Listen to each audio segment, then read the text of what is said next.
Next നമ്മൾ ചെയ്യുന്നത് സർക്കിളാണ്. Circle ചെയ്യാൻ നമ്മൾ ജസ്റ്റ് സർക്കിൾ ഡ്രോ ചെയ്യാൻ വേണ്ടി പഠിക്കാൻ, നീറ്റായിട്ട് സർക്കിൾ വരയ്ക്കണം എന്ന് മാത്രം. പ്രഷറിങ് ചെയ്ത് ജസ്റ്റ് ഇങ്ങനെ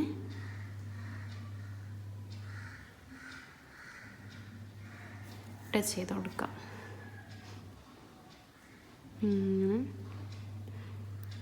സർക്കിൾ വരയ്ക്കാൻ തീരെ കിട്ടാത്തവരാണ് നന്നായിട്ട് പ്രാക്ടീസ് ചെയ്യണം.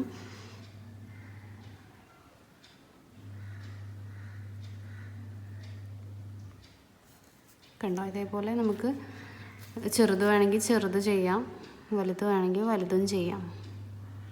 നമ്മൾ ആ ഡിസൈൻ ക്രിയേറ്റ് ചെയ്യുമ്പം അതിനനുസരിച്ചിട്ടാണ് നമ്മൾ സർക്കിൾ വരയ്ക്കുക. സർക്കിളൊക്കെ നന്നായിട്ട് പ്രാക്ടീസ് ചെയ്യാം. കണ്ടോ, ഇതാണ് സർക്കിൾ.